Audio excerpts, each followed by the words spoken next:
Hello everyone. We are back with another lecture of Indian economic development.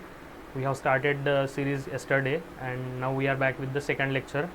So we will start with the second lecture, Indian economy from 1950 to 1990. So till independence we have covered, but independence के बाद की जो कहानी है 1950 से 1990 तक Indian economy कैसे grow हुई है वो हम आज के लेक्चर में देखेंगे. So let's get started. Myself Dr. Sri Krishna.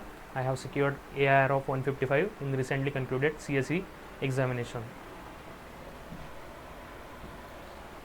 तो जैसे हमने कल बात की 15 अगस्त 1947 को इंडिया को इंडिपेंडेंस मिला. द डेट ऑफ इंडिपेंडेंस तो मिला, लेकिन उसके बाद how we should plan, what should be the ideal nation, India की हमारी कंसेप्ट क्या है. 1947 को बहुत सारे क्वेश्चंस थे हमारे लीडर्स के पास. तो job of nation building was unfinished agenda. हमें ब्रिटिशर्स से जो भी लूटा हुआ सारा था हिंदुस्तान, जो पॉवर्टी थी वो सब वाला, जैसे बोला कि 24% से 2% तक हमारा शेयर आ चुका था, वैसा इंडिया मिला था. अभी उस इंडिया को प्रॉस्परस इंडिया कैसे बनाना है, तो उसका वो जॉब का जो रिस्पॉन्सिबिलिटी था वो हमारे फ्रीडम फाइटर्स, जो भी नया गवर्नमेंट बना था, तो जो हमारे फर्स्ट प्राइम मिनिस्टर थे जवाहरलाल नेहरू, तो ही वॉज थिंकिंग कि हमने the job of nation building कैसे करना चाहिए, इंडिया को कैसा एक नेशन बनाना चाहिए. तो ही हैज़ बहुत लोगों के साथ उन्होंने डिस्कस किया. डिस्कस करने के बाद ऐसा था कि जो भी नया नेशन आएगा, जो भी एक डेमोक्रेटिक नेशन हमें बनाना था, उसकी पॉलिटिकली तो हमने संविधान ले लिया था. संविधान हमें पता था कि डेमोक्रेसी चाहिए थी.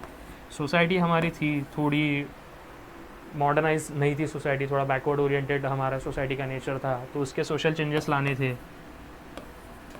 As well as the main priority was economy, कि बहुत ज़्यादा फ्रीडम स्ट्रगल था, बहुत ज़्यादा इकोनॉमिक ड्रेन हो चुका था. तो पॉवर्टी रिडन, हमारी कंट्री पॉवर्टी रिडन हो चुकी थी.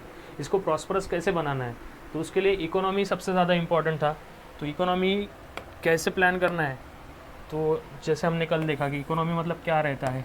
3 चीज़ें, प्रोडक्शन, उसको तुम डिस्ट्रीब्यूट कैसे करते हो, एंड उसका कंजम्पशन फाइनली कैसा होता है. तो दिस 3 साइकिल्स, इसको बोलते हैं कि ये इकोनॉमिक साइकिल बोलते हैं. ये कैसे प्रोड्यूस को, प्रोडक्ट्स को तुम पहले प्रोड्यूस करते हो, फिर distribute and then consume. So that production, distribution and consumption was the main agenda before the newly elected government. So लेकिन ये जो गवर्नमेंट है, गवर्नमेंट किसके लिए प्रोड्यूस करता है? सोसाइटी के लिए. जो भी सोसाइटी है, जो भी सिटीजन्स है, उनके लिए प्रोड्यूस करना है. तो हर सोसाइटी, जो भी मे बी स्टेट हो या स्टेटलेस सोसाइटी हो, जो ट्राइबल पुराने ज़माने में सोसाइटीज़ रहती थी, वहाँ पे स्टेटलेस सोसाइटी रहती थी. तो कोई भी सोसाइटी रहो, उनके सामने एक सबसे बड़ा डिसीजन रहता है कि कौन कौन से प्रोड्यूस, मतलब कौन कौन से प्रोडक्ट्स को प्रोड्यूस करना है. What should be the produce, क्या प्रोडक्ट बनाना है, क्या बनाना है. उसके बाद आता है कैसे बनाना है, how to produce them. And ये हाउ टू प्रोड्यूस बनने के बाद हाउ टू डिस्ट्रीब्यूट देम, जो हमने साइकिल बोली है कि हाउ टू डिस्ट्रीब्यूट. ये 3 क्वेश्चन बेसिक फंडामेंटल क्वेश्चन रहते हैं किसी भी सोसाइटी के पास. क्या प्रोड्यूस करना है, कैसे प्रोड्यूस करना है, और कैसे डिस्ट्रीब्यूट करना है. तो इसी क्वेश्चंस के आंसर हम देख रहे थे पोस्ट इंडिपेंडेंस, जब हमारा इंडिपेंडेंस मिला था. उसी की कहानी पूरी इस लेक्चर में हम समझाएंगे. सो जो प्रोडक्शन, ये जो 3 क्वेश्चन है हर सोसाइटी जो एड्रेस करती है, what to produce, how to produce and how to distribute. इसके बेसिस पे जो इकोनॉमिक सिस्टम्स बनते हैं उनके 2 या 3 मेजर टाइप्स है. उसमें एक कैपिटलिस्ट इकोनॉमी आती है, एक सोशलिस्ट इकोनॉमी आती है, और एक मिक्स इकोनॉमी आती है. तो what is mean by capitalist economy. तो कैपिटलिस्ट इकोनॉमी मतलब क्या है कि ये मार्केट है, समझो ये मार्केट प्लेस है. यहाँ पे 3-4 लोग खड़े हैं, वो मांग रहे हैं कि मुझे समझो आलू चाहिए. द डिमांड इज़ फॉर आलू. हाँ, एंड अगर तुम कैपिटलिस्ट इकोनॉमी हो तो तुम्हारा सप्लाई भी आलू ही आना चाहिए, बिकॉज आलू will give you major profit, because उसका डिमांड है. अगर आलू की जगह पे तुम टोमेटो बना रहे हो तो कोई खरीदने वाला नहीं रहेगा, तो ये अनसोल्ड जाएगा तो तुम्हारा प्रॉफिट ही नहीं बनेगा. तो कैपिटलिस्ट इकोनॉमी जो है, ये जो मार्केट फोर्सेस रहते हैं, the market forces of demand and supply, इसके ऊपर जो इकोनॉमी फंक्शन करती है उसको बोलते हैं कैपिटलिस्ट इकोनॉमी। जस्ट मार्केट में जो चाहिए, जिसकी डिमांड है, सोसाइटी को जो नीडेड है और परचेस करने की पावर है लोगों में। अगर समझो जब इंडिया को पोस्ट इंडिपेंडेंस मिला था, बहुत ज़्यादा पॉवर्टी थी, हाउसिंग फैसिलिटीज़ नहीं थे, तो वहाँ पे बहुत ज़्यादा लो इकोनॉमिकल कॉस्ट वाले हाउसेस की ज़रूरत थी। लेकिन जो लोग थे उनके पास उतने भी पैसे नहीं थे कि वो जो हाउस बनेगा उसको परचेस कर पाएंगे। तो कोई भी बिल्डर उसमें इन्वेस्ट करने को रेडी नहीं था कि यार मैं बना के करूँ क्या अगर कोई ख़रीदार ही नहीं रहेगा। इसीलिए capitalist economy functions on the motive of profit. उनको वही प्रोड्यूस करेंगे जिसकी डिमांड है और उनसे वो प्रॉफिट जनरेट कर सकते हैं। So that economy is called as a capitalist economy which will be dominated by the market forces. Market forces के हिसाब से चलने वाली इकोनॉमी को कैपिटलिस्ट इकोनॉमी बोलते हैं। जैसे एग्जाम्पल के तौर पे हम बोलेंगे USA is a capitalist economy. Then second is socialist economy. Socialist economy मतलब क्या रहता है, यहाँ पे जो भी रिसोर्सेस रहते हैं उनकी कोई प्राइवेट ओनरशिप नहीं रहती है। Government will own all the resources on behalf of the society. Society के बिहाफ पे जो भी रिसोर्सेस है उनको गवर्नमेंट ओन करेगा। Government will produce and government will then distribute according to the needs of the society. अगर कोई बहुत ज़्यादा अमीर है तो उसको कम देंगे, कोई बहुत ज़्यादा पुअर है तो उसको ज़्यादा देंगे, so that everyone will be on equal footing. But ये लगता बहुत ज़्यादा आइडियल है लेकिन ऐसा हो नहीं पाता है, बिकॉज द मार्केट फोर्सेस यहाँ पे उनको इनहिबिट किया जाता है और गवर्नमेंट सब मैनिपुलेट करने लग जाता है। कि मतलब समझ लो कि तुम्हें किसी को ब्रेड की ज़रूरत है लेकिन गवर्नमेंट वहाँ पे परफ्यूम बना रहा है, तो लोग तो भूखे मर जाएंगे। गवर्नमेंट में भी देखेगा नहीं देखेगा, अगर अच्छा गवर्नमेंट आया तो वेलफेयरिस्ट काम करेगा, अगर कोई हिटलर जैसा तानाशाह आ गया तो वो अच्छे से काम, वो मिलिट्री पे ही सारा स्पेंडिंग करेगा, मिलिट्री ही सारा प्रोड्यूस करेगा, जो भी डिफेंस रिलेटेड जो भी रहेगा वही प्रोड्यूस करेगा, जो बेसिक नेसेसिटीज़ है वो प्रोड्यूस नहीं करेगा। इसलिए लगने को ये बहुत ज़्यादा आइडियलिस्टिक लगता है socialist economy, but it is not that much ideal, because we have seen USSR जो सोवियत यूनियन था that was a socialist economy, purely socialist, लेकिन फिर भी वहाँ पे डिसइंटीग्रेशन हुआ बिकॉज ऑफ द सोशलिज्म, कि वहाँ पे बहुत ज़्यादा अच्छे से नहीं हो पा रहा था प्रोडक्शन, बहुत ज़्यादा डिस्ट्रेस आ गया था, इसलिए वहाँ पे डिसइंटीग्रेशन हुआ था। तो पंडित नेहरू का ये कहना था कि कैपिटलिस्ट के भी फ्लॉज है, सोशलिस्ट के भी फ्लॉज है, तो इंडिया के लिए हमने कौन सा सिस्टम यूज़ करना चाहिए, अमेरिका जैसा कैपिटलिस्ट या फिर सोवियत यूनियन जैसा सोशलिस्ट। तो उन्होंने एक मिडल पाथ निकाला दोनों में से, और वो था मिक्स्ड इकोनॉमी। मिक्स्ड इकोनॉमी मतलब the pros of both, capitalist के प्रोज लेना है और सोशलिस्ट के प्रोज लेना है, और एक हमारा एक ओन सिस्टम डेवलप करना है जिसको मिक्स्ड इकोनॉमी के तरीके से सोचा जा सकता है। मिक्स्ड इकोनॉमी मतलब क्या, कि ये इकोनॉमिक्स है हमारी, उसमें से कुछ जो बहुत ज़्यादा इसेंशियल है लोगों को, प्रोडक्ट्स, मतलब जो बोलते हैं रोटी, कपड़ा, मकान, वैसे अगर कोई इसेंशियल बेसिक नीड्स है तो that will B produce by the government. Government will make sure कि हर लोगों को वो चीज़ें मिल रही है, और कुछ लग्जरी आइटम्स है जो ऑप्शनल है, ज़्यादा मैंडेटरी नहीं है, जिसके पास परचेसिंग पावर है वही खरीद सकता है, जैसे कि लग्जरी कार्स, देन व्हीकल, ऐसी जो चीज़ें हैं कि ठीक है जिसके पास पैसा है वो खरीदेगा, जिसके पास परचेसिंग पावर है वो खरीदेगा, तो that will be given to the private sector. तो इस kind of mixed economic system Pandit Jawaharlal Nehru ने सबके साथ डिस्कस किया कि हमने इस इकोनॉमी के साथ जाना चाहिए, और सबने कंसेंसस से मिक्स्ड इकोनॉमी को हाँ कर दिया कि हाँ हम मिक्स्ड इकोनॉमी के हिसाब से चलेंगे। सो मिक्स्ड इकोनॉमी अगर ये तो तय हो गया कि हमें कैसे प्लानिंग, किस अप्रोच से इकोनॉमी को अप्रोच करना है, लेकिन नेक्स्ट कम्स की प्लानिंग। अभी प्लान कैसे करना है, यहाँ से आगे 10-15 साल, 20 साल, 25 साल बाद आपने को कहाँ देखना है, इंडिया को कहाँ पे लेके जाना है, तो एक गोल होना चाहिए। तो गोल बनाने के लिए जो नेशनल प्लानिंग चालू कर दी थी कि इंडियन इकोनॉमी को कैसे प्लान करना है यहाँ से आगे, तो उसको बोलते हैं प्लानिंग, नेशनल प्लानिंग। तो व्हाट इज़ प्लान? प्लान क्या रहता है? अब हम एग्ज़ाम के लिए प्लान बनाते हैं कि हमारे कुछ स्पेसिफिक गोल्स रहते हैं, कुछ ऑब्जेक्टिव रहते हैं, कुछ कितने टाइम पीरियड में उसको अचीव करना है। That is the same case with economic plan. जो भी रिसोर्सेस अवेलेबल है इंडिया में जितने भी रिसोर्सेज थे वो रिसोर्सेज का इफ़िशिएंट यूटिलाइजेशन करना है within the specific time period to achieve certain goals. So ये जो साइकिल है रिसोर्सेज का efficient utilisation within specific time period to achieve certain goals, इसको बोलते हैं economic planning. That is nothing but economic planning. तो economic planning का क्या था? अब economic plan is consist of 3 things, goal, then objective and then time. तो time तो ये बता ही सकता है कितने साल में क्या अचीव करना है। गोल, दीज आर जनरल गोल कि हाँ अभी आज मैं बोलूँगा कि इंडिया को 5th लार्जेस्ट इकोनॉमी बनानी है, इज़ अ गोल। लेकिन ऑब्जेक्टिव क्या है, कैसे बनाना है? तो एक्सपोर्ट ड्रिवन ग्रोथ कितना रहना चाहिए, जीडीपी में मैन्युफैक्चरिंग का शेयर कितना होना चाहिए, एक्सपोर्ट में कितना फिशरीज का रहना चाहिए, ये जो स्पेसिफिक रहता है गोल ऑब्जेक्टिव, उसको ऑब्जेक्टिव बोलते हैं कि यहाँ से इतना आएगा तब जाके ये गोल अचीव होगा। So that is called as objective. तो कोई भी प्लान में एक गोल रहेगा ब्रॉड, उसके बाद स्पेसिफिक ऑब्जेक्टिव्स रहेंगे एंड द टाइम फ्रेम कि कितने सालों में, सपोज 10 साल में बनाना है या 15 साल में बनाना है। So this constitute the plan.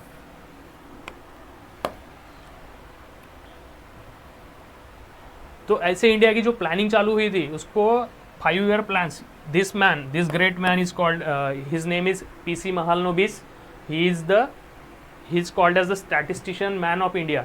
इन्होंने इंडियन स्टैटिस्टिकल इंस्टीट्यूट बनाया था कलकत्ता में। Along with that he is the chief architect of second 5 year plan. तो जो इंडिया में planning, serious plan second plan से ही चालू हुआ था, जो भी प्लानिंग का क्रेडिट जाता है वो इनको जाता है कि इन्होंने इंडिया को 5 ईयर प्लान्स में कैसे बनाना है, क्या करना है, उन्होंने किया था। तो हमने 5 ईयर्स प्लान चालू किए थे। तो 5 ईयर्स प्लान मतलब जो भी 1951 से 56 तक जो प्लान चलेगा उसमें जो जो अपने को गोल्स है, जो ऑब्जेक्टिव्स है और ये टाइम फ्रेम 5 ईयर का, इसमें जो अचीव करना है, उसके बाद हम देखेंगे कि कितना सक्सेसफुल हुआ है या कितना अनसक्सेसफुल हुआ है। उसको फिर हम फीडबैक लेके नेक्स्ट 5 ईयर प्लान बनाएंगे 56 से लेकर मे बी 61 जो भी रहेगा तब तक। तो और सेकंड रहता है पर्सपेक्टिव प्लान। तो टिल 2017 हमें पर्सपेक्टिव प्लान बनाते थे। Perspective plan is a in simple term long term plan कि नेक्स्ट 20 साल में क्या करना है, 20 ईयर में नेक्स्ट क्या करना है। तो that is called as perspective plan. हम ये 5 ईयर के साथ साथ अगले 20 साल का भी प्लान बनाते थे। लेकिन from 2017 the current government has abolish the plan for perspective plan and they have come up with an agenda for 2047। 2047 तक हमें डेवलप्ड इंडिया बनना है। तो इन्होंने लॉन्ग टर्म पर्सपेक्टिव में 2047 का गोल रखा है। तो 20 साल का नहीं, लेकिन डायरेक्ट 2047 तक का प्लानिंग इन्होंने अभी चालू किया है लॉन्ग टर्म पर्सपेक्टिव प्लानिंग में। और अभी ये प्लान अगर करना है, जो भी 5 ईयर प्लान है, जो भी पर्सपेक्टिव प्लान है, ये तो होगा, इसका इम्प्लीमेंटेशन होगा। लेकिन इसको फीडबैक के तौर पे या इम्प्लीमेंट करेगा ग्राउंड पे, उसका फीडबैक लेगा, इसके लिए कोई तो भी बॉडी लगेंगी। तो एक बॉडी बनाई गई थी, planning commission, in 1950। It was not a constitutional body, not a statutory body, it was made by executive resolution. और यही बॉडी ने सारे 5 year plans from first 5 year plan to 12th 5 year plan execute किए हैं।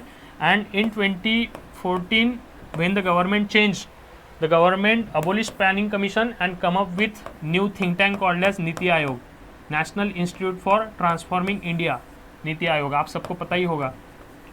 तो planning commission abolish हो गया और उसके जगह पे अभी नीति आयोग काम कर रहा है। तो नीति आयोग में अभी it works as a think tank and advisor for the current government in physical matters and other infrastructure and development matters. So now we will look at 5 year plans. What are 5 year plans? तो goal क्या थे? जब हमने 1947 में independence मिला, 5 year plans चालू किए 1951 से, तो उसके कुछ तो भी स्पेसिफिक गोल रहने चाहिए। तो कंसेंसस से ये 4 गोल बने थे कि हमें ग्रोथ करना है। ग्रोथ मतलब economic growth, because that is must. अगर ग्रोथ ही नहीं होगा, वहीं पे स्टैग्नेशन रहेगा जो ब्रिटिश पीरियड में हुआ था, तो कैसे ग्रो करेंगे, कैसे पॉवर्टी कम होंगी, कैसे डेवलपमेंट आएगा? तो growth was must, economic growth was a must. Second था कि मॉडर्नाइजेशन लाना है। हमने कल के लेक्चर में देखा था कि हैंडीक्राफ्ट इंडस्ट्री बहुत ज़्यादा फ्लरिशिंग थी इंडिया में, लेकिन ब्रिटिशर्स की वजह से थोड़ा थोड़ा डिटोरिएट हो गया था। और जो भी आए थे नए इंडस्ट्री, जैसे कॉटन, सिल्क या textile, some iron and steel plants, but they were having in nascent stage, इतना ज़्यादा टेक्नोलॉजिकल डेवलपमेंट नहीं था। तो डेवलपमेंट के लिए modernisation was the way out, कि न्यू टेक्नोलॉजी लाना पड़ेगा। तो मॉडर्नाइजेशन सिर्फ टेक्नोलॉजिकल नहीं लाना था, लोगों के आउटलुक में भी लाना था। सोशल आउटलुक भी लाना था, सोशल चेंजेस भी लाने थे, क्योंकि इंडिया थोड़ी ट्रेडिशनल सोसाइटी थी, तो ऐसा बोला जाता था कि सिर्फ मर्द या male members will work in the industry, female को घर पे ही चूल्हा जलाने को रखते थे या बेटी बेटा संभालने को रखते थे। तो यहाँ अभी भी हम देख रहे हैं कि female labour force participation it's not up to the mark compare to the male counterparts. So ये सोशल आउटलुक भी लाना था, थोड़ा चेंज लाना था। तो modernisation in sense of technology as well as in social outlook, that was the goal of 5-year plan. The third goal was self reliance. It is reliance, it is self reliance कि हमें किसी भी foreign country पे depend नहीं रहना है, हमें खुद का प्रोड्यूस खुद बनाना है, फूड क्रॉप्स वगैरह सब। हमें जब हमने देखा था 1950s में के अराउंड हमको यूएसए से इंपोर्ट करने पड़ रहे थे फूड ग्रेन्स, जस्ट बिकॉज कि हमारा प्रोडक्शन इतना कम हो गया था बिकॉज ऑफ बंगाल फेमाइन और colonial rule, what ever may be the reason, but हमारा प्रोडक्शन बहुत ज़्यादा कम हो गया था। तो फर्स्ट ये गोल एक था कि हमें सेल्फ रिलायंट बनना है in food crops and other whatever we are producing. जो चीज़ हम खुद प्रोड्यूस कर सकते हैं वो हम बाहर से नहीं बुलाएंगे। That was the main goal of Pandit Jawaharlal Nehru. And fourth one is equity. What is equity? Equity मतलब जो भी बेनिफिट्स इकोनॉमिक ग्रोथ से होंगे उसका distribution among the all the people, B it rich और पुअर। मतलब कोई ऐसा ये नहीं होना चाहिए कि रिच रिचर होते जा रहा है, पुअर पुअर होते जा रहा है। ये जो ब्रिज है दोनों के बीच में, वो ब्रिज हमें भरना था। तो दैट वाज द गोल कि हमें इक्विटी भी लानी है, इकोनॉमिक ग्रोथ विद इक्विटी, तभी जाके वेलफेयर स्टेट बनेगा। जो हमारे डीपीएसपी में बोला है कि our aim is to establish an welfare state. Welfare state तभी बनेगा जब हर एक को अपने बेसिक नेसेसिटीज़ मिलेंगी, हर एक को अपॉर्चुनिटी मिलेगी to develop to their fullest potential. So these were the 4 goals of 5-year economic plans, and we will see every goal one by one. So first goal is economic growth. So what is growth? समझो तुमने आज 100 rupees कमाए, कल और ज़्यादा काम किया आपने और 120 हो गए। So that 20% is your growth. तो हमारे same goes for economy as well. आज हमने समझो 1000 रुपीज़ का प्रोड्यूस बनाया इंडिया में, और नेक्स्ट ईयर अगर हमने 1000 ही बनाया या फिर 800 बनाया, तो दिस इज आइदर स्टैग्नेशन और contraction of the economy, and that will not serve the purpose. क्योंकि एक साल में पॉपुलेशन तो बढ़ने ही वाली है, इन्फ्लेशन में भी थोड़ा बढ़ेगा या कम होगा, तो कॉस्ट ऑफ इनपुट तो बढ़ेगी, लेकिन अगर आपका प्रोड्यूस ही कम होगा तो आप लॉस मेकिंग बनोगे, और loss making nation will not survive the competition. तो ग्रोथ का पर्पज़ ही ये था कि हमें जो इकोनॉमी की अभी साइज़ है उसको बढ़ाते बढ़ाते आगे लेके जाना है। तो वहाँ से जो बढ़ाया था, तो अभी we are around 5th largest economy in the world and fastest growing economy in the world. तो इकोनॉमिक ग्रोथ तो पता चल गया कि क्या करना है, अभी कैसे करना था।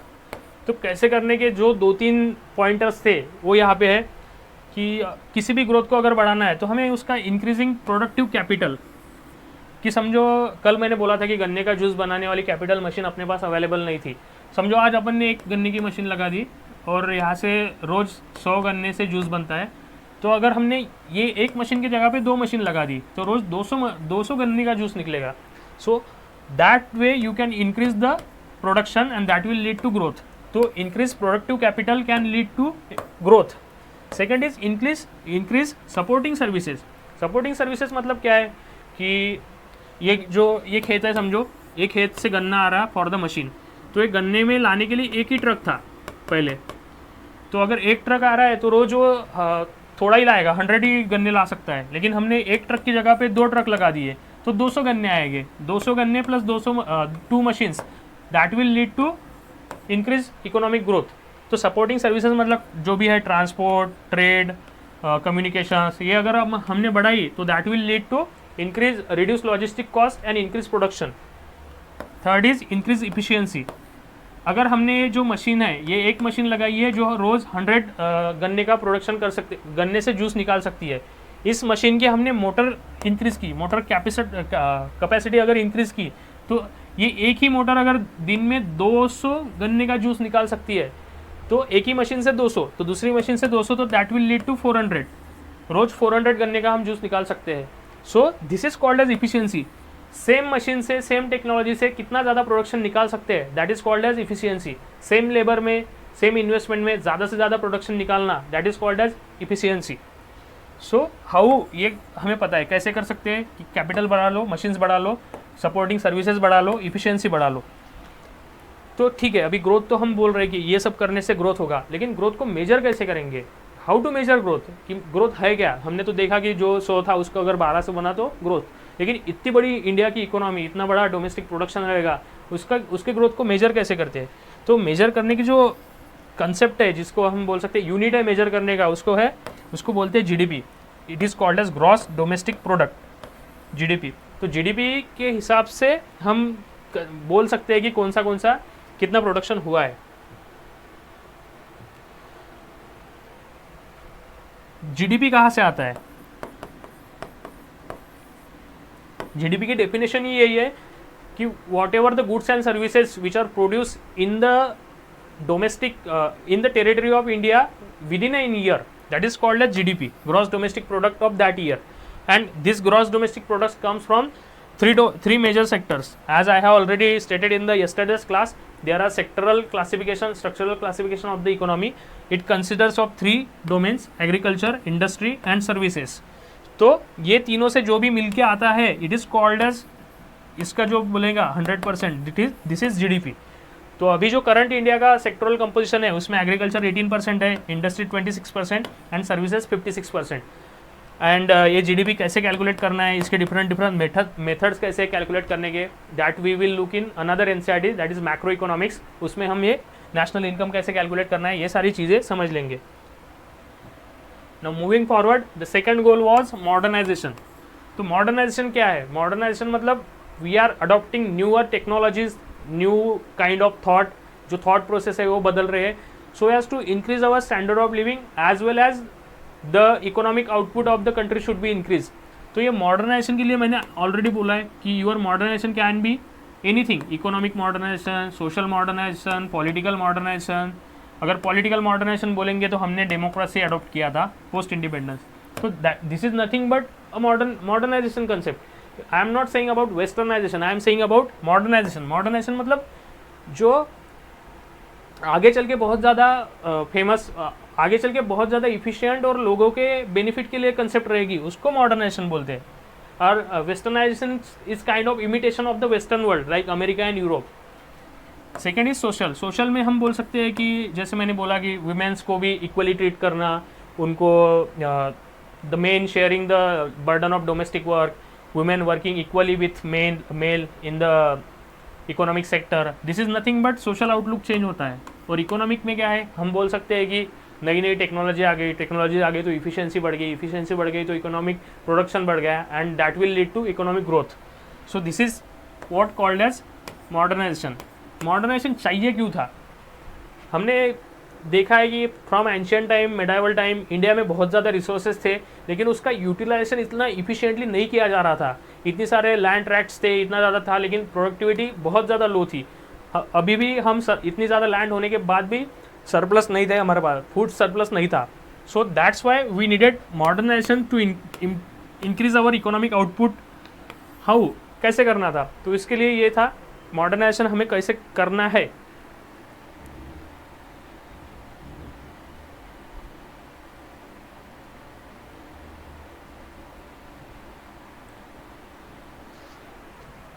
For doing modernization, we can say that adoption of new technology is modernization. Having socio-religious reform movements is nothing but a modern way of thought. ये सारे जो प्रोसेसेस थे उससे हमने मॉडर्नाइजेशन का एक कंसेप्ट ट्राई किया था। Then next goal is self reliance, कि हमें डिपेंडेंट नहीं रहना है किसी अदर नेशन पे फॉर अवर बेसिक कमोडिटीज़। जो हम प्रोड्यूस कर सकते हैं वो हम कहीं से इंपोर्ट नहीं करेंगे। सो कैसे सेल्फ रिलायंस मतलब क्या है, खुद का प्रोड्यूस खुद बनाने का, जो हमारे पास बन रहा है उसको बनाना है। And second is reduce imports from the foreign countries. So that is what is self Reliance. जैसे हमने कोविड के टाइम पे भी देखा, आत्मनिर्भर Bharat,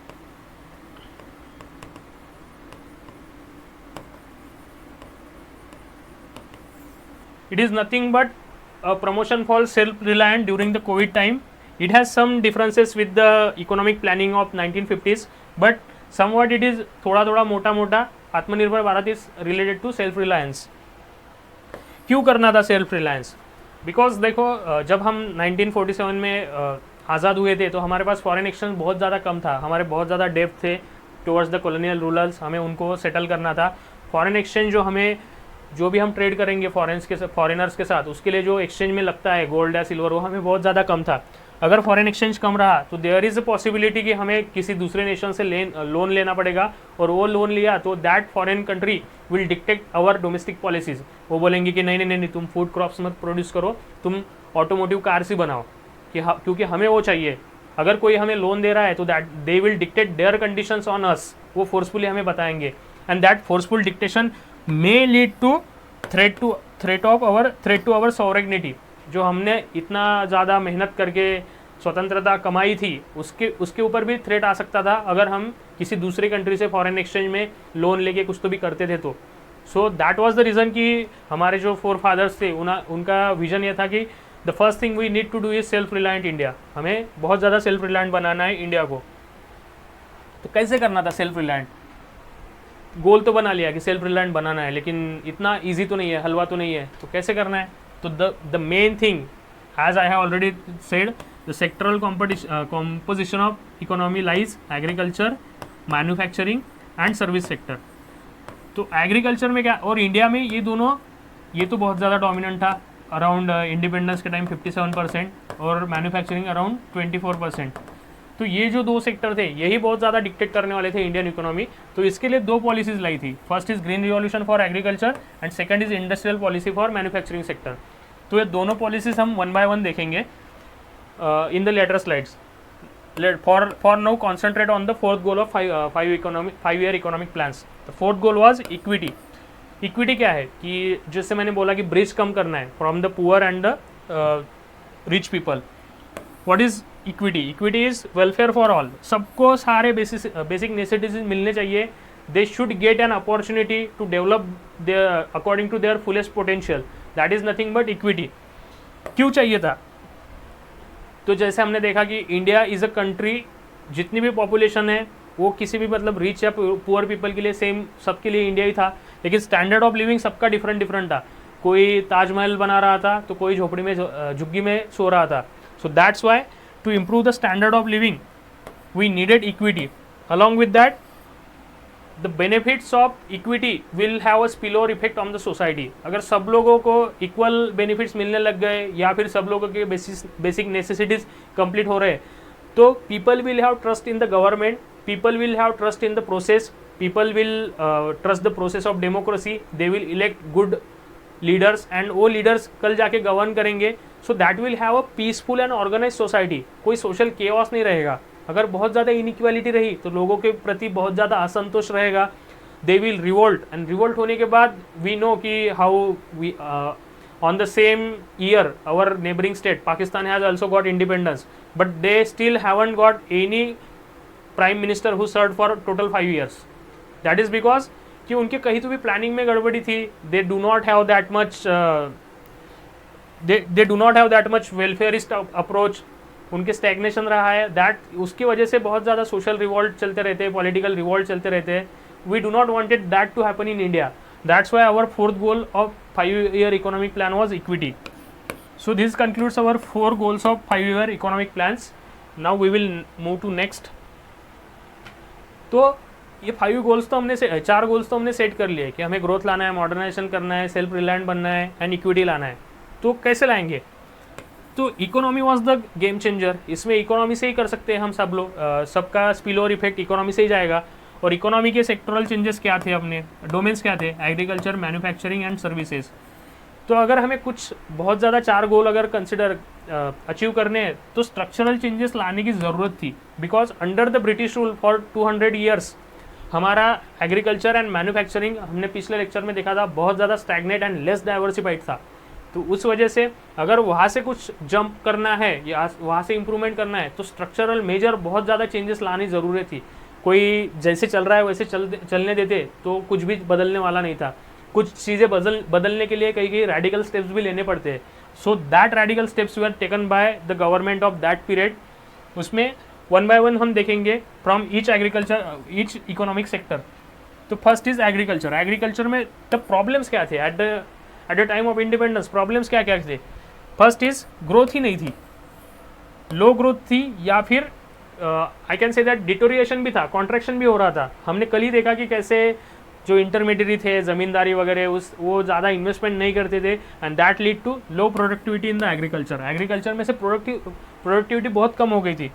second is no equity, equity ही नहीं था। मतलब किसी के पास 20 एकड़ ज़मीन है और किसी के पास 1 एकड़ भी ज़मीन नहीं है, किसी के पास 100 एकड़ है, किसी के पास कुछ नहीं है, कोई महलों में रह रहा है, किसी के पास खाने को नहीं है। ये क्यों हुआ था? जो इंटरमीडिएट थे, ज़मींदार हो गया, उसके बाद नायब तालुकदार हो गया, ये सब लोग थे, इन्होंने सारा कब्जा कर लिया था ज़मीन पे because of the flawed British land revenue settlements. तो इसके लिए हमें ये प्रॉब्लम्स थे, ये प्रॉब्लम्स को सॉल्यूशंस ढूंढने थे। After independence we need to have some solutions regarding the problems of agriculture. So तो सॉल्यूशन के तरीके से जो गवर्नमेंट ने स्टार्ट किया, the first was land reforms, कि जड़ से मिटाना है, जड़ से थोड़ा नया स्ट्रक्चर लाना है। तो लैंड रेवेन्यू जो पॉलिसी थी ब्रिटिशर्स की, लैंड रेवेन्यू सेटलमेंट, उसको चेंज करके कुछ तो भी नया करना है, लैंड रिफॉर्म्स। तो लैंड रिफॉर्म्स क्या है? इसका ऐसा था लैंड रिफॉर्म्स का कि पहले ऐसा था, ब्रिटिश एडमिनिस्ट्रेटर, उसके बीच में एक इंटरमीडिएट रहता था, उसके बाद फार्मर रहता था। The farmer was not directly connected with the government, ये रेंट देता था इंटरमीडिएरी को जो कि ज़मींदार था, और zamindar will pass it on to the British administrator. तो इस वजह से एग्रीकल्चर में इन्वेस्टमेंट हो ही नहीं रही थी, सारा माल ये हड़प रहे थे, इसके पास कुछ बचता ही नहीं था। तो गवर्नमेंट का ये था, हटाओ सावन की घटा, ये इंटरमीडिएरी को ही हटा दो। अगर हमने डायरेक्टली गवर्नमेंट टू कल्टीवेटर यानी फार्मर, उससे अगर ले लिया, जितना भी इसका प्रोड्यूस बनेगा उसका कुछ % हम एज अ टैक्स लेंगे, और उसके साथ ही इसको बहुत ज़्यादा इंसेंटिव देंगे, so that he can produce, he can have surplus and he can invest that surplus in the land। अगर खेती में वो इन्वेस्ट करने लगेगा, अच्छी खाद डालेगा, अच्छे फर्टिलाइजर्स डालेगा, इरिगेशन करेगा, अच्छे क्वालिटी के बीज बोएगा, तो ऑटोमेटिकली प्रोडक्शन विल इंक्रीज, और प्रोडक्शन विल अगर इंक्रीज हुआ तो इकोनॉमिक ग्रोथ ऑटोमेटिकली हो जाएगी। So that was the case with government. क्यों करना था लैंड रिफॉर्म्स? वो हमने देखा कि it should have incentive for the farmer. अगर फार्मर को पता है कि गवर्नमेंट मुझसे डायरेक्टली टैक्स ले रहा है और मेरे पास बहुत ज़्यादा बच रहा है, अभी सफिशिएंट अमाउंट में बच रहा है, तो जो भी बचा हुआ रहेगा वो इन्वेस्ट करेगा एग्रीकल्चर में, और investment leads to increase productivity. जितना इन्वेस्ट करोगे उतनी ज़्यादा प्रोडक्टिविटी बढ़ेगी। सेकंड इज इक्विटी आएगा, किसी के पास 100 एकड़ 1000 एकड़ है और किसी के पास कुछ नहीं है, तो अगर हमने लैंड रिफॉर्म्स लाए तो बहुत लोगों के साथ ज़मीन आएगी, क्योंकि नेक्स्ट पॉइंट इज कैसे करना है, उसमें आएंगे हम। कैसे लाए वो इक्विटी, कैसे लाना है? तो that will B brought by land ceiling. हम अगर एक कैप लगाएंगे कि समझो मैं हूँ, अगर मेरे पास 100 एकड़ ज़मीन है, लेकिन मैं बाय लॉ 20 एकड़ ही ओन कर सकता हूँ, तो बची हुई 80 एकड़ जो है that will go to the government in a land pool, और उसके बाद जिनके पास ज़मीन नहीं है तो गवर्नमेंट उनको डिस्ट्रीब्यूट करेंगी, किसी को 5 एकड़, किसी को 6 एकड़, according to the various conditions and demand जो भी रहेगा और जियोग्राफिकल टेरेन जैसा रहेगा उस हिसाब से। That concept is called as land ceiling, then land pooling, and then land distribution. पहले कैप लगाना है, वो कैप जो एक्सेस है उसको पूल करना है, और जो पूल हुई है वो लैंडलेस लेबरर्स को देना है। So that was the goal of land reforms via land ceiling. But इतना अच्छा लग रहा है लेकिन इतना अच्छा हुआ नहीं। बस 2 ऐसे स्टेट थे, केरला एंड वेस्ट बंगाल, ये 2 स्टेट में लैंड रिफॉर्म्स कहीं तो भी to a major extent successful हुए, बाकी सब जगह पे फेल हो गए लैंड रिफॉर्म्स। ऐसा क्यों हुआ? तो उसके जो लिमिटेशंस थे, क्यों फेल हो गया, तो उसके लिमिटेशंस है। पहली बात तो यहाँ पे सक्सेसफुल क्यों हुआ, तो यहाँ पे जो गवर्नमेंट था वो दोनों कम्युनिस्ट ओरिएंटेड थे, and communist sometimes believe in the socialist and welfarist approach, कि सबको मिलना चाहिए। तो because of the commitment of the government यहाँ पे लैंड रिफॉर्म सक्सेसफुल हुए, लेकिन अदर स्टेट में फेल क्यों हुए? द लिमिटेशंस वाज कि लूप होल्स थे बहुत ज़्यादा। जो एक्ट बना था लैंड रिफॉर्म एक्ट, उसमें बहुत ज़्यादा लूप होल्स थे। The loop hole one loop hole can be, उसका इम्प्लीमेंट लॉ आज पास हुआ, लेकिन उसका इम्प्लीमेंटेशन बहुत डिले हो गया, बहुत देर बाद उसका, बहुत सालों बाद उसका इम्प्लीमेंटेशन हुआ। तो ये जो बीच वाला पीरियड मिला था, इसमें जो भी इंटेलिजेंट ज़मींदार थे, बड़े बड़े 100,000 एकड़ वाले, इन्होंने क्या किया था, सारी ज़मीन इनके नाम के ऊपर नहीं रखते हुए उनके जो रिलेटिव्स थे, परदादा, उनके कुछ रिलेटिव्स इधर उधर के, उनको डिस्ट्रीब्यूट कर दिए थे। 1000 की जगह पे इसके पास 100 होगी, इसके पास 100 होगी, तो it effectively negated. Ultimate ownership इसके पास ही रहती थी, बस नाम दूसरे का रहता था। तो because of the delay and some loopholes, land reform movement can not have that much success. Second is commitment of the government. इतने ज़्यादा लिटिगेशंस होने लग गए थे, बहुत ज़्यादा केसेस आ रहे थे गवर्नमेंट के पास, सुप्रीम कोर्ट में जाने लग गए थे for the land reforms.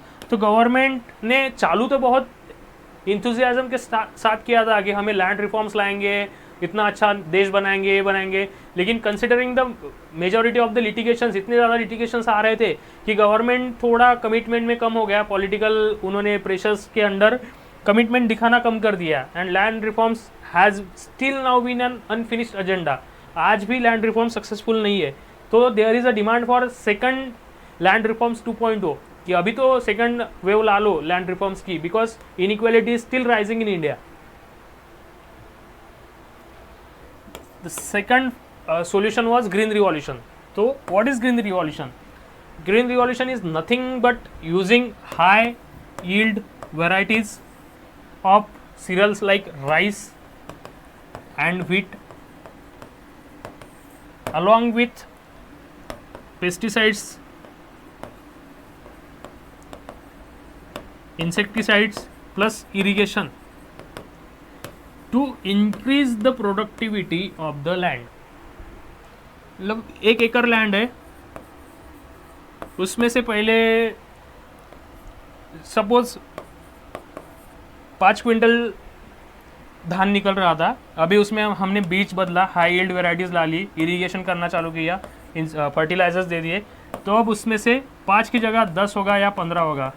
So because of this 3-4 things the produce has doubled और may be more than doubled. So that revolution is called as green revolution. ये ग्रीन रिवॉल्यूशन क्यों करना था? Because one of the goal of our 5-year economic plan was self reliant India. During 1950s या 60s में we had to import from America because we were not having that much sufficient stocks of food grains. सो ये गोल हमारा major goal था कि हमें through green revolution self reliant बनना है। तो उसके लिए कैसे करना है ग्रीन रिवॉल्यूशन, तो हमने समझ लिया क्या करना है, कैसे करना है। तो हाई यील्ड वैरायटीज़ ले ली। High yield varieties first Norman Borlaug, he was the American scientist. इससे हमने जो हाई यील्ड वैरायटीज़ है वो इंडिया में लाई थी, उसको थोड़ा मॉडिफाई किया और हाई यील्ड वैरायटीज़ इंडिया में प्लांट करना चालू कर दिया। उसके बाद इरिगेशन चालू किया थ्रू पब्लिक सेक्टर, मतलब गवर्नमेंट ने बहुत ज़्यादा कैनल्स बनाए थे, कैनल्स के थ्रू इरिगेशन करना चालू कर दिया। And third is fertilisers and pesticides, ये भी हमने बहुत ज़्यादा सब्सिडी देना चालू किया। सब्सिडी पे भी आएंगे हम, what is subsidy and how it is beneficial और हार्मफुल। तो गवर्नमेंट लेस प्राइस पे फर्टिलाइजर एंड सब्सिडीज फार्मर्स को प्रोवाइड करना चालू कर दिया था। And because of this the production got increase. तो जो ग्रीन रिवॉल्यूशन है इसके 2 फेजेस थे। The phase 1 was from 1960 to 70s and phase 2 was 1970s to mid 1980s. तो जो फर्स्ट फेज था, this map is just for the demonstration, don't take it seriously because I am not expert in drawing India's map, but what I can say that in the first phase were limited only to this period, the western UP then Punjab and Haryana. ये जो reason था यहाँ पे बहुत ज़्यादा limited था, और यहाँ पे व्हीट प्लस राइस इसका ही प्रोडक्शन बहुत ज़्यादा होता था। तो ये रीजन क्यों था? क्योंकि ये गंगा जमुना के दाओब रीजन में रहता था और बहुत ज़्यादा इरिगेशन था वहाँ पे तक। उस टाइम पे थ्रू ट्यूबवेल्स इरिगेशन अच्छे से हो गया था और फर्टिलाइजर्स भी अच्छे से अवेलेबल थे। तो इसकी वजह से क्या हुआ, फेज़ 1 में प्रोडक्शन तो बढ़ गया, सेल्फ रिलायंस आ गया था, प्रोड्यूस बन गया था, लेकिन रीजनल डिस्पैरिटी बन गई थी। यहाँ प्रोडक्शन उतना का उतना ही था, यहाँ प्रोडक्शन बहुत ज़्यादा बढ़ गया था। तो कंट्री में ही इंट्रा कंट्री रीजनल डिस्पैरिटी आ गई थी। तो गवर्नमेंट को प्रॉब्लम समझ में आ गया and government launch second phase in 1970s और सेकंड डिस्पैरिटी ये थी कि सिर्फ व्हीट एंड राइस को ही ज़्यादा प्रमोट हो गया था। तो गवर्नमेंट ने सेकंड फेज़ में इसको एक्सटेंड किया थोड़ा साउदर्न एरिया में, जैसा आंध्र प्रदेश हो गया, तेलंगाना, इस साइड में भी थोड़ा ग्रीन रिवॉल्यूशन को इम्प्लीमेंट करने का प्लान किया। And along with wheat and rice they have tried to include other food crops as well, but second green revolution में इतना ज़्यादा इम्पैक्ट नहीं डाला जितना फर्स्ट में डाला था। And because of this first and second combined effect we got self reliant at least in food crops. बहुत ज़्यादा फूड क्रॉप्स हमें इंपोर्ट करने की ज़रूरत ही नहीं गिरनी चाहिए थी, पड़ रही थी। Instead we have started exporting the food crops to the other countries. तो आउटकम क्या थे? ग्रीन रिवॉल्यूशन हमने जो हमारा एक ड्रीम प्रोजेक्ट था वो तो चालू किया, लेकिन उसके आउटकम क्या क्या थे?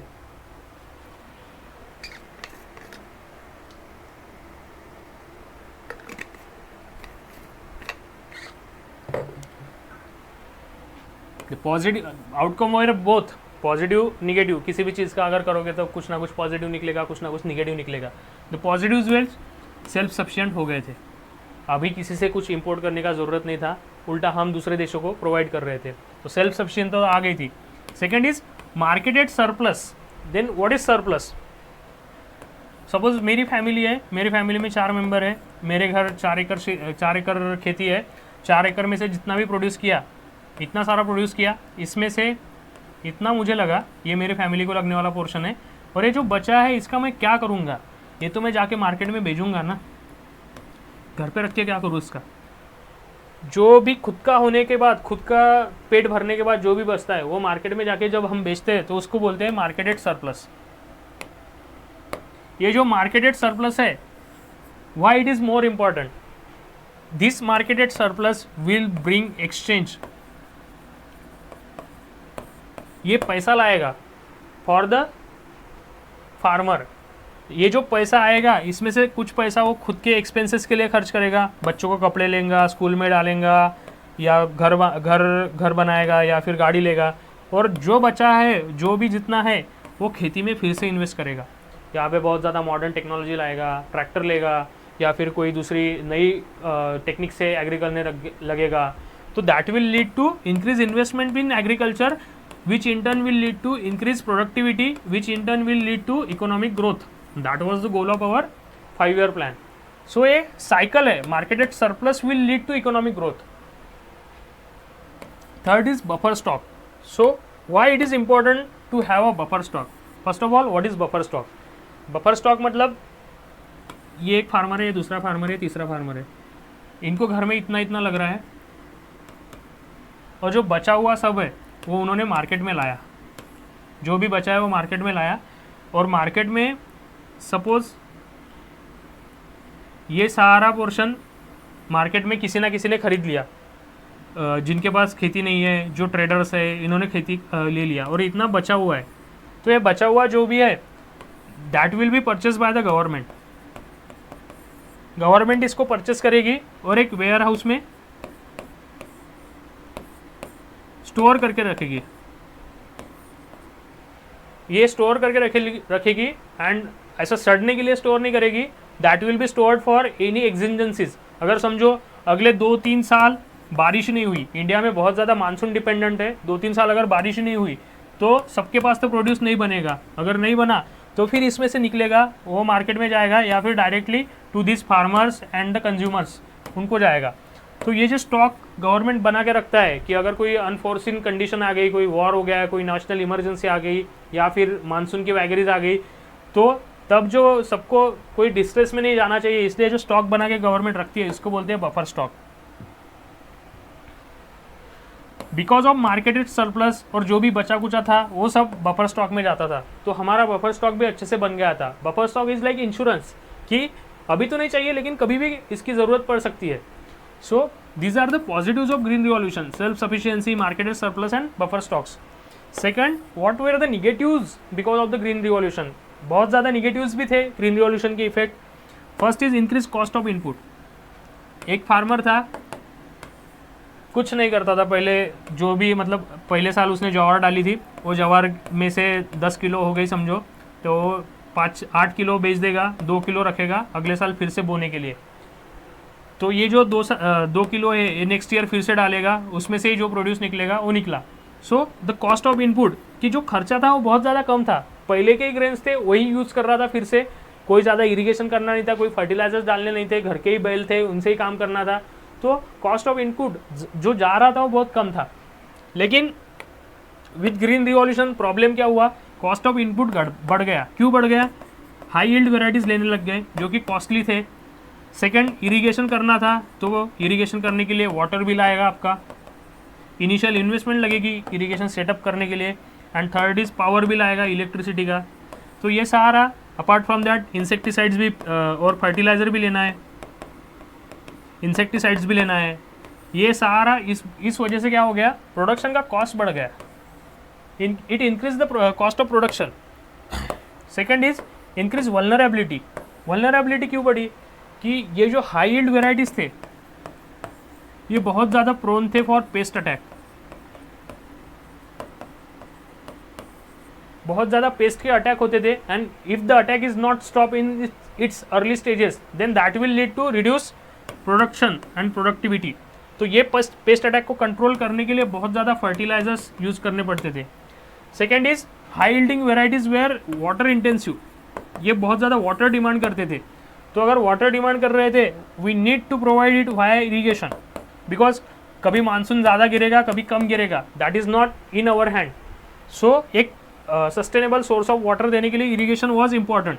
सो that has lead to increase vulnerability of the agri produce to this varied factors and multiple factors. Third is overuse of resources. Resources का overuse कैसे होने लग गया, तो हाई यील्ड वेराइटीज़ तो लेनी थी, कॉस्ट तो बढ़ गई थी।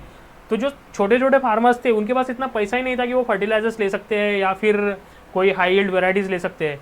तो गवर्नमेंट के पास क्वेश्चन था कि अरे यार ऐसा अगर चलते रहा 85% of the India's farmers are small and marginal, कि अगर वही नहीं लेंगे तो कुछ फायदा ही नहीं होगा ग्रीन रिवॉल्यूशन का।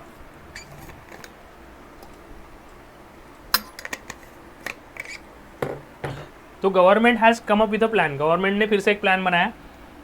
उन्होंने क्या किया, to buy high yield varieties they have started extending loans at subsidise rate, कि इंटरेस्ट रेट बहुत नॉमिनल रखते थे, ये स्मॉल एंड मार्जिनल फार्मर्स को लोन देना चालू कर रहे थे कि तुम हाई यील्ड वेराइटीज ले लो। Second is irrigation. For irrigation जैसे मैंने बोला कि वाटर बिल लगेगा, इलेक्ट्रिसिटी बिल लगेगा, तो गवर्नमेंट क्या देता था, मुफ्त में वाटर के लिए कोई चार्जेस नहीं, इलेक्ट्रिसिटी कभी फ्री देता था कभी बहुत ज़्यादा कम रेट पे देता था। Third is fertiliser. तो फर्टिलाइज़र पे अगर 100 रुपये का है, अगर कंपनी 100 रुपये का बेच रही है तो 60 will be given by the government, 40 will only B the cost bear by the farmer. तो इसको जो 60 को बोलते हैं इसको बोलते हैं सब्सिडी।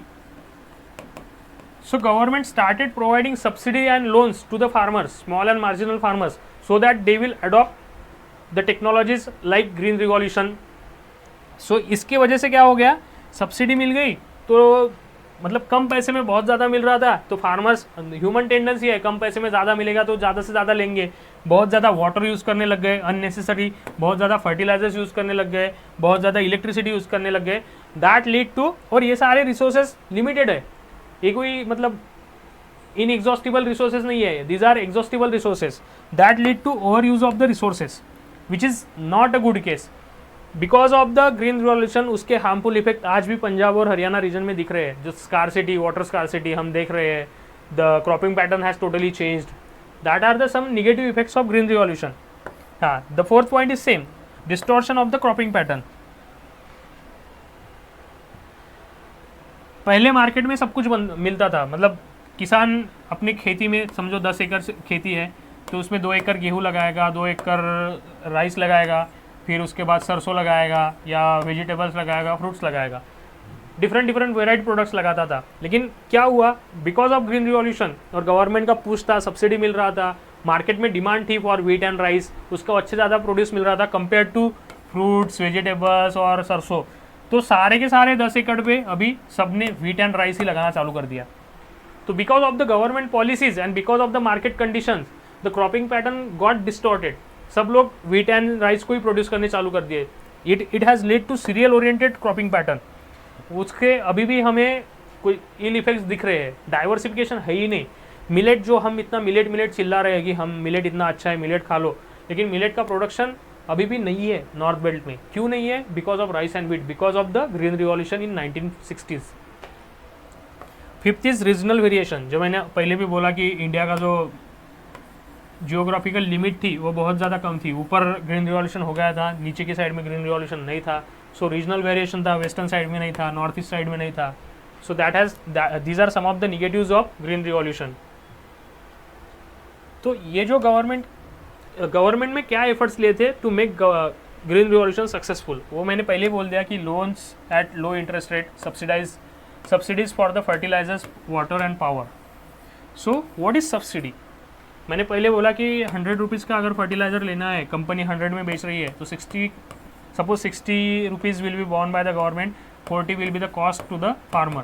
तो ये जो 60 रुपीज़ है, that is what subsidy. Subsidy यही है कि सब्सिडाइज कॉस्ट पे जो मिलता है कम पैसे पे, बाकी दैट कंपनी तो 100 में बेचेगा, लेकिन वो जो बीच वाला गैप है 40 और 100 के बीच वाला, that will be borne by the government, then that is called as subsidy. Subsidy क्यों देना था? सब्सिडी क्यों देते हैं? अगर कोई भी हम पॉलिसी बना रहे हैं and we need implementation, suppose अभी हम रिन्यूएबल एनर्जी की तरफ जा रहे हैं, we know that fossil fuels are not the panacea for and it will not have for long term, तो हम रिन्यूएबल एनर्जी की तरफ जा रहे हैं। उसमें एक मेजर डोमेन है हमारा सोलर एनर्जी, कि हम सोलर की तरफ बहुत ज़्यादा फोकस कर रहे हैं कि सोलर एनर्जी सस्टेनेबल है, उस पर से हम प्रोड्यूस कर लेंगे। लेकिन सोलर एनर्जी सेटअप करने के लिए जो कॉस्ट है वो बहुत ज़्यादा महंगी है, मे बी 4-5 लाख। तो गवर्नमेंट क्या कर रही है, आप 1 लाख भरो, बाकी 4 लाख हम बहुत ज़्यादा नॉमिनल इंटरेस्ट रेट पे देंगे या फिर जीरो इंटरेस्ट रेट पे देंगे। So this is nothing but called as subsidy. ये गवर्नमेंट क्यों कर रहा है? To nudge the people to shift their power consumption from non renewable to renewables. So government subsidy कब देता है? अगर उनको कुछ मेजर स्ट्रक्चरल पॉलिसी चेंजेस लाने हैं और उस जगह पे सारे कंज्यूमर्स या फिर सिटीजन्स को नच करना है, then government give subsidies. Second is, अगर हम देखा जाए कि अगर फॉरेन में समझो चाइना है, चाइना में किसी चीज़ 10 रुपये में मिल रही है, वही चीज़ इंडिया में 100 रुपये में मिल रही है, तो जो भी चाइना से इंपोर्ट होगा तो लोग तो 100 रुपये वाली खरीदेगी नहीं, चाइना का इम्पोर्टेड ही मटेरियल खरीदेंगे। तो to make Indian products competitive against the foreign imported products और in the foreign market, government give subsidy on this product कि चलो तुमने 100 रुपये, जो मेकर है उसको 100 रुपये देंगे, लेकिन मार्केट में 40 रुपये का ही बेचा जाएगा। So this is why to help the domestic producers as well, government gives subsidies to them. So this is the reason for giving subsidy. But subsidy के पॉजिटिव्स भी है एंड निगेटिव्स भी है। We will see both sides of the subsidy and you will have to decide on which side you are, और कोई middle path आप अगर लेते होंगे तो। So the positives of subsidy are, as I have already stated, you can protect your domestic manufacturers from the influence of export and imported trade. Second is, you can nudge the people to shift towards particular policy, goal oriented policy, जैसे renewable energy का मैंने बोला. Third is, it leads to more investment, it attracts more foreign investment. If power generation में हम subsidy दे रहे हैं तो बहुत ज़्यादा फॉरेन की कंपनीज आएंगे, इंडिया में इन्वेस्ट करेंगे कि चलो अभी सब्सिडी मिल रही है, कॉस्ट ऑफ प्रोडक्शन बहुत कम है, प्रॉफिट कमा लेंगे। तो उस वजह से उनका भी विन विन सिचुएशन है कि उनको प्रॉफिट मार्जिन बढ़ रहा है, और इंडिया का विन विन सिचुएशन है कि बहुत ज़्यादा इन्वेस्टमेंट इंडिया में आ रही है और कैपिटल इंटेंसिव इंडस्ट्री बन रही है। So these are few positives of subsidies. But जितने पॉजिटिव्स है उतने निगेटिव्स भी है। We will see negatives also. Negatives में क्या है? फर्स्ट ऑफ ऑल, अगर 100 रुपये की चीज़ 40 रुपये में मिल रही है तो 60 रुपये तो कोई आसमान से गिरने वाले नहीं है। That will be borne by the government. और गवर्नमेंट कहाँ से लाएगा? Government will take it as a tax from the people and then that will distribute as a subsidy. तो अल्टीमेटली जो पीपल से आया हुआ पैसा है वही गवर्नमेंट फ्रॉम टैक्स लेती है और सब्सिडी में देती है। सो समटाइम्स ये सब्सिडी का बर्डन इतना बड़ा होता है, समटाइम्स मतलब मोस्ट ऑफ द टाइम्स इतना बड़ा होता है कि it becomes a huge physical burden on government budget. बहुत ज़्यादा फिजिकल बर्डन होता है. As far as I can remember around 2% of our GDP goes on food subsidy under the national food security act of 2013. जो हम ration card से धान लेते हैं, जो सब्सिडी में लेते हैं, 1 रुपये में, 2 रुपये, 1 रुपये में चावल, 2 रुपये में गेहूँ, 3 रुपये में पल्सेस, तो that leads to around 2% of our GDP as a food subsidy. जो कॉस्ट है इसकी बची हुई, वो सारी गवर्नमेंट लेता है.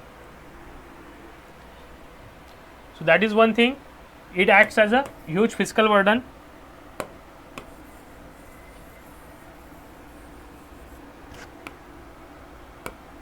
Second is it distorts the policies.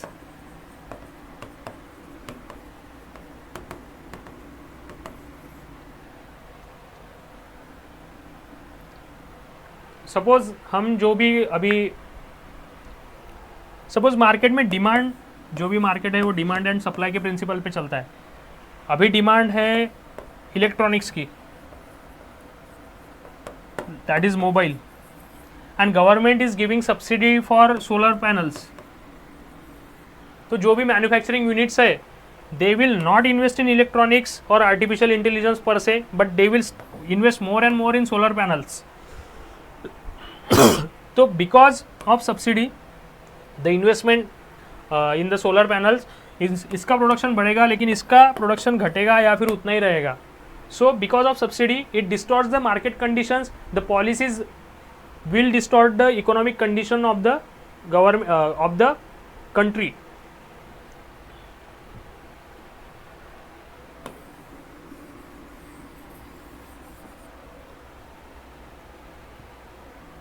Apart from that, some economists argue that it makes the people very lazy. कि सबको पता है एग्रीकल्चर लोन मिलता है, गवर्नमेंट से एग्रीकल्चर लोन लेते हैं, बाद में डिस्ट्रेस का नाम बोल के गवर्नमेंट लोन वेवर भी देता है. तो लोगों में उतना इंसेंटिव नहीं रहता है कि चलो बहुत मेहनत से काम करेंगे एग्रीकल्चर में और अच्छा प्रोड्यूस निकालेंगे. So this is one of the argument given by the economist that it makes people lazy. तो सब्सिडीज नहीं देना चाहिए. This are the some of the arguments made by the economist. So इस हिसाब से मैं बोलूँगा कि you should form your own opinion. आज जाके आप NCERT फिर से पढ़ो, उसके बाद खुद का एक ओपिनियन बनाने का ट्राई करो. Do research about the minimum support price and the related subsidy issues at the world trade organisation. उसके बारे में भी थोड़ा गूगल रिसर्च करो and you will get to know various things about subsidy and how it works. So agriculture खत्म हो गया. अभी we will look at manufacturing. Manufacturing में मेजरली क्या आता है? Industry and third is services. Services में आता है ट्रेड. तो both we will look simultaneously. तो इंडस्ट्री एंड ट्रेड इतना इंपॉर्टेंट क्यों है? एग्रीकल्चर अच्छा खासा चल रहा है ना, उस पर ही देखते हैं यार. बहुत ज़्यादा around 75% people are engage in agriculture. तो एग्रीकल्चर पे फोकस करते हैं ना. Why should we focus on industry and trade? Because industry and trade provides stable employment compared to the agriculture. Agriculture is mostly dependent on the vagaries of the monsoon. कभी productivity आएगी, कभी नहीं आएगी, but ये stable employment रहेगी. Machine चलती रहेगी, machine से प्रोडक्शन आते रहेगा. तो compare to agriculture it is a stable employment. That's why industry and trade is important. Second, it promotes modernisation. नई टेक्नोलॉजी आएगी, नए नए टेक्नोलॉजिकल थॉट्स आने की वजह से सोशल आउटलुक भी थोड़ा थोड़ा चेंज होगा. विमेंस के प्रति परसेप्शन चेंज होगा, दलित्स के प्रति परसेप्शन चेंज होगा. एक मॉडर्न वेव आएगी सोसाइटी में and that will lead to prosperity, overall prosperity in the society. So that is why the industry and trade is very important. We should focus. And last lecture में भी मैंने बोला था कि अगर developed country है तो उसका ट्रेड एंड इंडस्ट्री का कॉन्ट्रीब्यूशन टू द GDP बहुत ज़्यादा रहता है compare to agriculture. That was not the case with India at the time of independence. So we needed to focus on industry and trade. So need क्या थी? At the eve of independence, जैसे हमने बोला कि बहुत ज़्यादा limited diversification था in our industry. Just cotton, jute, उसके बाद आयरन एंड स्टील, बस खत्म. उतना ही था, टाटा बाय बाय, ज़्यादा कुछ नहीं था. तो ये लिमिटेड डाइवर्सिफिकेशन था. ये limited diversification, if we need to develop our economy, then इसको बहुत ज़्यादा हमें डिफरेंट डोमेन्स में भी मैन्युफैक्चरिंग करना था. हमने जैसे बोला कि सेल्फ रिलायंट अगर बनना है तो जो हम इंडिया में बना सकते हैं वो इंडिया में ही बनाएंगे. क्यों बाहर से लाना है? अगर इंडिया में बजाज का स्कूटर बना सकते हैं तो क्यों बाहर से लाना है? इंपोर्ट क्यों करना है? सो हमें बहुत ज़्यादा डाइवर्सिफिकेशन करने की नीड थी. Condition at the time of independence, that is the point. अभी हमने बोला कि हाँ ठीक है,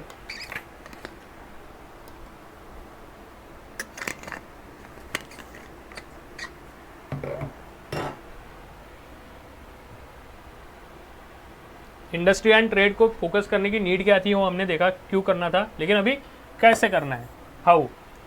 तो जनरली ये डिबेट रहता है कभी भी हमें अगर इंडस्ट्री या ट्रेड डेवलप करना है तो should we go for public sector और should we go for private sector.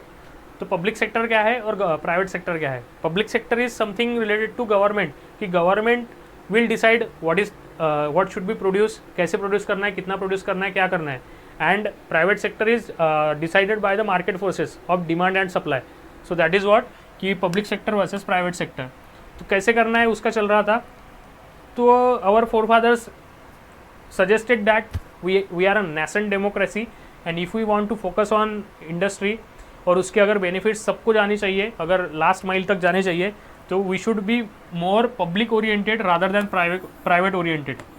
Because private वही प्रोड्यूस करेंगे जो डिमांड है, जिस पे प्रॉफिट ज़्यादा मिलेगा, लेकिन जो बेसिक नेसेसिटीज़ है जिस पे शायद उतना प्रॉफिट नहीं मिले, तो वो प्रोड्यूस करने का कोई इंसेंटिव नहीं रहेगा प्राइवेट सेक्टर पे. That's why our forefathers decided that we need to focus more on the public sector in the initial years after independence. Second, तो इस हिसाब से अपनी आई थी इंडस्ट्रियल पॉलिसी रिजोल्यूशन ऑफ 1956 कि इंडस्ट्री एंड ट्रेड को develop कैसे करना है. तो एक पॉलिसी लाई थी 1956 में. वो पॉलिसी के अंडर 3 टाइप्स का क्लासिफिकेशन बनाया था कि कौन से प्रोड्यूस कैसे कैसे प्रोड्यूस होने वाले हैं.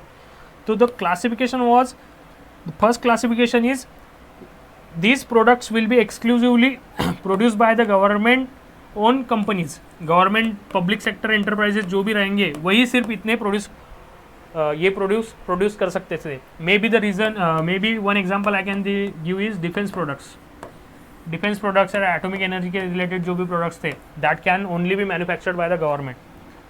सेकेंड इज गवर्नमेंट करेगा, गवर्नमेंट ही प्रोड्यूस करेगा, but private can augment the government, it can supplement the government. कि हम गवर्नमेंट विल से हमने प्लांट सेटअप किया है, आप आपकी मशीनरी थोड़ी लेके आओ और प्रोडक्शन बढ़ाओ.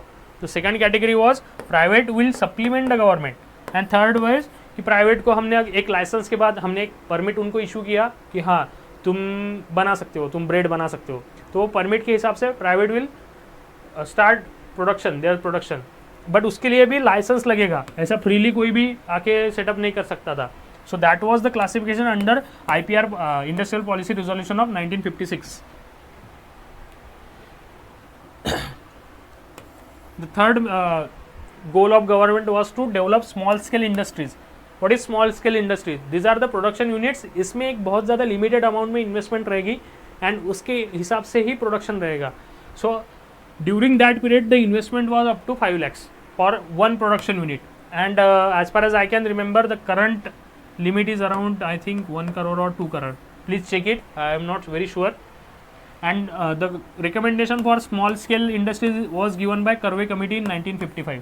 तो स्मॉल स्केल इंडस्ट्रीज का क्या था कि बहुत ज़्यादा कम स्पेस में तुम सेटअप कर सकते हो, रूरल एरियाज़ में भी कर सकते हो.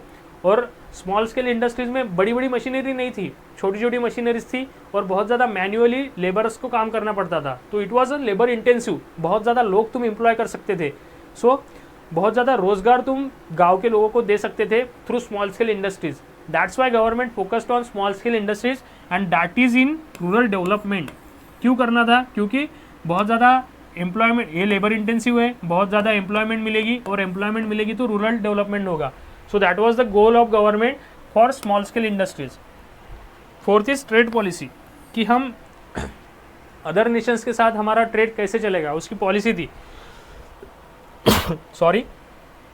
तो उस पॉलिसी का नाम, मतलब we can say that it was import substitution oriented policy, कि जो इंडिया में बन रहा है, जो बना सकते हैं वो इंडिया से ही बनाओ, उसको इंपोर्ट मत करो. हमें इंपोर्ट नहीं करना है because we want to become self reliant. So what is trade policy and what is import substitution? So it was related to inward looking trade policy. जो हमारे यहाँ पे बन सकता है उसको बनाओ, उसको इंपोर्ट मत करो. जो नहीं बन रहा है उसका देखेंगे उसको कैसे प्रोड्यूस करना है. क्यों करना था? तो हमें हमारे जो डोमेस्टिक इंडस्ट्रीज थे उनको प्रोटेक्ट करना था। मैंने पहले भी बोला कि चाइना से अगर कोई 10 रुपये की चीज़ आ रही है और इंडिया में वही चीज़ 70 रुपये में प्रोड्यूस हो रही है, तो कोई भी चाइना वाली चीज़ लेगा, हमारी क्यों लेगा। To protect the domestic industries government ने इनवर्ड लुकिंग पॉलिसी बनाई थी कि इंपोर्ट सब्स्टिट्यूशन हमें करना है। Second is to become self reliant, it is one of the major goal of our 5 year economic plans. So ये रीज़न थे कि हमें trade policy import substitution oriented क्यों बनाई थी। तो कैसे करना है, ठीक है, इंपोर्ट तो कम करना है, हमारे यहाँ पे प्रोड्यूस करना है, तो इंपोर्ट कम करने के लिए मेथड्स क्या थे, तो methods were tariffs and quotas.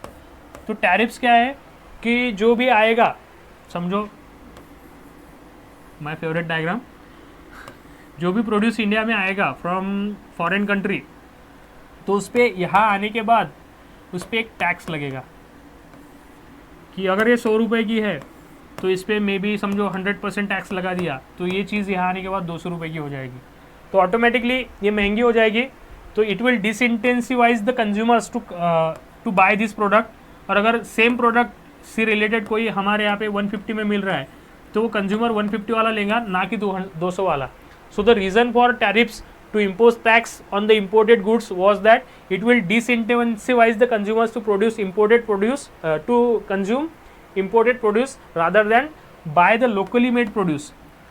The same government now through Atmanirbhar Bharat is promoting vocal for local. अपने यहाँ पे जो बन रहा है उसको ले लो rather than foreign imported clothes. Second is quotas. What is quota? Quota is ठीक है, तुम import कर सकते हो, जो भी चीज़ है, समझो तुम्हें जैगुआर कार लानी है, लेकिन there is certain number of quantity limit कि एक साल में सिर्फ तुम 1000 ही ला सकते हो, उसके ऊपर नहीं ला सकते, बिकॉज तुम उससे ज़्यादा लाओगे और तो फिर इंडिया की जो ओन कार है, जो इंडिया ने बनाई है, प्रोड्यूस हुई है, उसकी सेलिंग कम रहेगी। तो quota is that limited amount तुम इंपोर्ट कर सकते हो, लेकिन लिमिटेड नंबर में। So that these are the 2 ways for import substitution policy. ये सब इंडस्ट्रियल पॉलिसीज़ में जो 1950 से 90 तक हमने थोड़ा थोड़ा डिस्कस किया, इसके इफेक्ट्स क्या हुए। और इफेक्ट्स तो हमें पता है, पॉजिटिव भी होगा, निगेटिव भी होगा, कुछ पॉजिटिव रहेगा, कुछ निगेटिव रहेगा। So we will look at the positive effects of industrial policies on industrial growth and industrial and trade growth. So it achieves tremendous growth. 6% growth in industrial sector was very commendable during that period. और अभी भी हम बोल सकते हैं कि 6% is very good growth rate. तो 6% से हमारा इंडस्ट्रियल सेक्टर बढ़ रहा था। जीडीपी में उसका शेयर भी बढ़ रहा था। इंडिपेंडेंस के टाइम 13% था मैन्युफैक्चरिंग का, एट 1990 में 90 के अराउंड 24% चला गया था। तो सब्सटेंशियल ग्रोथ हो गया था 11% से with in span of 40 years.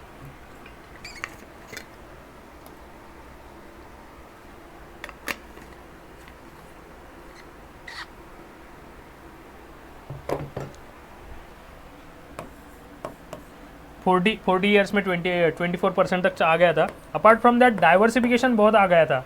Automobile sector develop हो गया था, फार्मा सेक्टर डेवलप होने लग गया था, उसके बाद कंप्यूटर सॉफ्टवेयर में डेवलपमेंट आने लग गई थी। तो बहुत ज़्यादा डेवलपमेंट तो चल रहा था। पावर जनरेशन में बहुत ज़्यादा पावर प्लांट्स आ गए थे।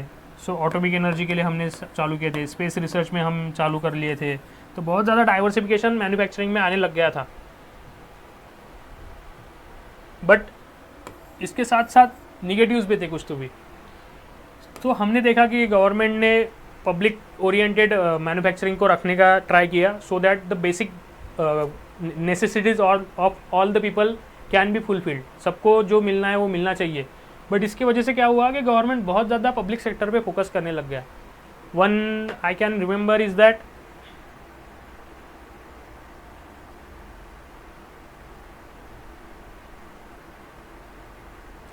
एक modern bread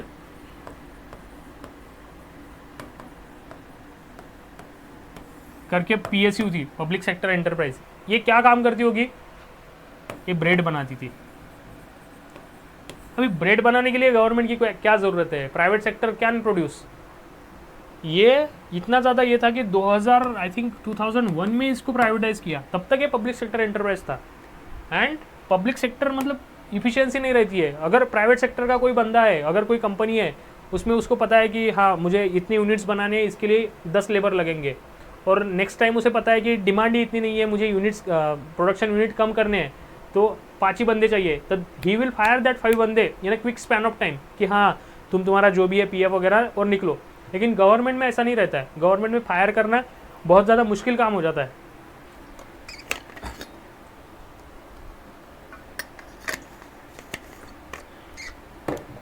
that's why we can से कि पब्लिक सेक्टर ड्रिवन था, लेकिन कुछ चीज़ों के लिए अच्छा भी था कि बेसिक नेसेसिटी मिलने चाहिए, लेकिन हर जगह पे गवर्नमेंट का involvement is not good. Second, permit licence Raj बहुत चलता था। जैसे मैंने थर्ड क्लासिफिकेशन बोला था आईपीआर पॉलिसी का कि private sector can produce the goods but with licence. अगर लाइसेंस मिला तो ही तुम प्रोडक्शन चालू कर सकते हो, otherwise you will not be able to start the production. तो ये जो परमिट्स एंड लाइसेंस है, जो भी इंडस्ट्रियलिस्ट रहते थे उनके सारे चक्कर मिनिस्ट्री में ही रहते थे कि यहाँ पे लॉबी बना दे, इसको पैसा दे दे, that will leads to corruption कि पैसा दे के फिर लाइसेंस लेना चाहिए। और जो बहुत ज़्यादा इन्फ्लुएंशियल लोग रहते थे वही लाइसेंस ले पाते थे, बाकी जो नए नए इंथुजियास्टिक लोग रहते थे उनको लाइसेंस ही मिलता नहीं था, तो प्रोडक्शन से यूनिट कैसे सेटअप करेंगे। So because of this licence and permit Raj it has led to monopoly and competition ही नहीं रहता था। एक या दो ही प्लेयर, मेजर प्लेयर रहते थे, वही सारा प्रोड्यूस करते थे, फैमिली बिजनेस चलने लगे थे, नेपोटिज्म चलता था और कंपटीशन नहीं रहता था। कंपटीशन नहीं रहता था तो फिर प्रोडक्ट में इनोवेशन नहीं आता था। अभी समझो आप सबको हॉटस्टार की स्टोरी पता होगी। हॉटस्टार सब्सक्रिप्शन लेता था क्रिकेट मैच देखने के लिए, जो भी 150 रुपये 200 रुपये। लेकिन उसके बाद जियो आया, जियो सिनेमा ने क्या किया, फ्रीली देना चालू कर दिया जो भी क्रिकेट के मैचेस होते थे तो फ्रीली। तो अभी आपने देखा होगा कि इस बार का जो T20 वर्ल्ड कप चालू है वो हॉटस्टार पे चालू है, लेकिन because of the competition Jio free दे रहा था पहले आईपीएल, तो अभी इनको भी फ्री में देना पड़ रहा है। So that's how competition will lead to innovation as well as cost efficiency. सस्ते में अच्छा प्रोडक्ट मिलेगा अगर कंपटीशन है तो। अगर कंपटीशन ही नहीं है तो कोई भी बेसुरा प्रोडक्ट भी अपने को बहुत ज़्यादा भाव में बेच देगा। थर्ड इज इनवर्ड लुकिंग, कि हमने देखा ही नहीं कि हम प्राइवेट बाहर से क्या क्या कैपिटल इन्वेस्टमेंट ला सकते हैं और क्या क्या बना सकते हैं नया नया। We stop looking outside and just focused on our. जो हमसे बन भी नहीं पा रहा था, हमसे बहुत ज़्यादा पैसे लग रहे थे या फिर हमारे यहाँ पे उतना ज़्यादा एक्सपर्टीज़ नहीं था, वो भी हम बनाने के चक्कर में बहुत ज़्यादा पैसा खर्च कर रहे थे और टाइम भी खर्च कर रहे थे। उससे अच्छा पॉलिसी ये थी कि जो जहाँ अच्छा बनता है उसको वहाँ से प्रोड्यूस करना चाहिए था। अगर इंडिया में धान अच्छी बन रही है तो धान अच्छे से बनाओ, उसका फूड प्रोसेसिंग करो and export that. And if some software technologies और hardware technologies are better manufactured in Japan, China, Korea या USA, then we should look for importing that rather than trying to make that in India at that time when the cost was very high. So ये inward looking policy की वजह से बहुत ज़्यादा नुकसान भी हुआ है। We were not able to diversify our products quickly. We were not able to diversify our international trade. And monopoly and competition, as I have already stated, it leads to stagnation in the economy again. The same was going during the British rule, and that was something which बहुत ज़्यादा नहीं थे हमारे पास। Diversification आया था लेकिन limited ही था, उतना ही प्रोड्यूस करते थे, उसमें ही हमारा एक्सपर्टीज था, लेकिन कुछ कुछ नया नया नहीं मिल रहा था। सो ये सब होने के बाद क्या हुआ, 1990s के अराउंड हुआ balance of payment crisis. Balance of payment क्या रहता है कि जो एक्सचेंज होता है इंपोर्ट एक्सपोर्ट, उसके लिए जो फॉरेन करेंसी लगती है उसके थ्रू जो अपन बैलेंस करते हैं, जो भी अपना है जितना देना है और जितना लेना है, उस जिसको बैलेंस आउट करते हैं उसको बैलेंस ऑफ पेमेंट करते हैं। तो उसके लिए चाहिए फॉरेन एक्सचेंज, और वो इंडिया का ख़त्म होने आ गया था अराउंड 1990। उसके various social, political and economic reasons है, that we will study again.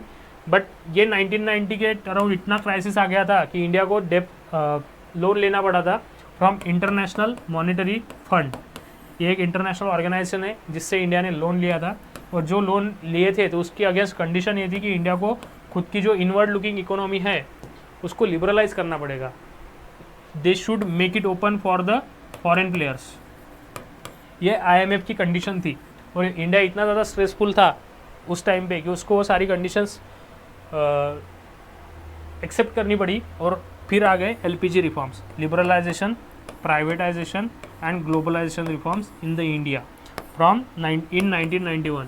और उसके वजह से this is the major policy shift in India's economy. जो भी इंडिया की करंट इकोनॉमी है उसका मेजर क्रेडिट दिस रिफॉर्म्स को जाता है। It is very important, this reforms are very important, that's why we will study them in a separate lecture.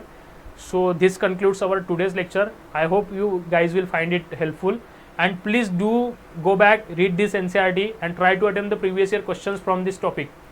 Meet you in the next class. Thank you.